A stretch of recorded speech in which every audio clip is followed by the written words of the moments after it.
The Lord be with you. And with your spirit. A reading from the Holy Gospel according to Luke. Glory to you, O Lord.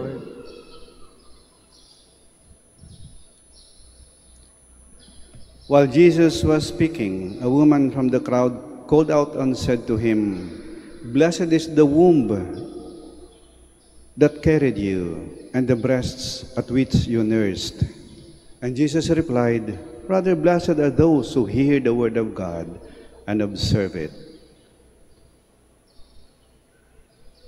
The Gospel of the Lord. Praise to you, Lord Jesus Christ. Please be seated. Ang magulang ay laging magulang. Hindi sila laging tama, hindi sila laging mabait, hindi sila perpekto, pero sila ay laging magulang. Kahit baliktarin man ang mundo, ang magulang ay manatiling magulang. Kaya narapat na ibigay ang pagmamahal, ang pagtanaw ng utang na loob, at paggalang sa ating magulang. Si Jesus, mahal na mahal niya ang kanyang magulang, si Maria at si Jose. Hindi niya kinahiya, ipinagmamalaki niya. Sa ating ebanghelyo, nang pinuri ng mga tao si Maria, at sinabi kay Jesus, "Napakaswerte ng nanay mo. Napakapalad ng babae nagluwal sa iyo." Hindi ito kinontra ni Jesus. Bagkus dinagdagan niya, tinama niya. Sabi niya, maswerte yung nanay ko. Hindi dahil sa nanay ko siya, ngunit maswerte siya. Mapalad si Maria dahil siya ay nakikinig at tumatalima sa salita ng Diyos. At sino mang nakikinig at tumatalima sa salita ng Diyos ay naging katulad ng nanay ko. Ginawa niyang ehemplo, ginawa niyang huwaran, modelo ang kanyang ina. Pinagmalaki niya. Mahal na Jesus ang kanyang magulang. Mahal na Jesus ang kanyang ina. Tayo, mahal din natin ang ating mga magulang. Kaso nga lang, hindi sila kasing bait, o kasing banal, o kasing perpekto ni Maria. Ang ating mga magulang, tao rin lang sila. May kahinaan, nakakalimot, nagkakamali. At maring, dahil dyan, maring nagtampo tayo sa kanila. Aminin man natin o hindi, maring tayo may lihim at malalim na sugat na dinulot ng ating mga magulang. Minsan, nakita-kita kami ng mga kabats ko. Yung mga sinilang noong 1950s, mga baby boomers, at nagkwento-kwento, usap-usapan kami, napunta sa aming mga magulang. At pag-usapan namin mga magulang natin noon, di ba? Mga stricto sila, mga disciplinarian, mahigpit.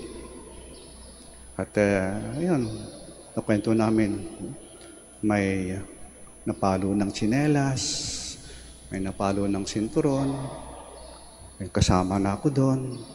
Pero kahit na kami napapagalitan, sinasaway, may kasama laging pangaral, may payo, may mga paalaala. At habang nagkasabi namin, tinan mo nga naman, dahil sa disiplina ng ating mga magulang, tinan na tayo ngayon, nakamtan natin ang ating mga pangarap, narating natin ang ating mga ambisyon. Eto tayo ngayon. Naging matagumpay dahil sa ating mga magulang. Kaya habang patuloy pag-usap at nakita namin, nag-uusapan na rin lang yung makabataan ngayon at kung paano sila pinapalaki. Nasabi namin, tama si inay, tama si itay. Yung walang hinanakit, walang sama ng loob, ngunit punong-puno ng pagmamahal at pagmamalaki sa magulang. Minsan nga nasabi namin, di ba ngayon, pag tayo halimbawa ay pinagbintangan, okay, pinakusahan ng isang bagay na natin ginawa, anong sagot natin? Hindi kami pinalaki ng ganyan ng aming mga magulang. Si Jesus, mahal na mahal niya ang kanyang mga magulang. At mahal na mahal din siya ng kanyang mga magulang. Tayo, mahal din natin ang ating mga magulang. At mahal din tayo ng ating mga magulang. Kaso nga lang, iba-iba ang kanilang paraan ng pagmamahal. At kuminsan, at magsasimula, hindi natin nagustuhan.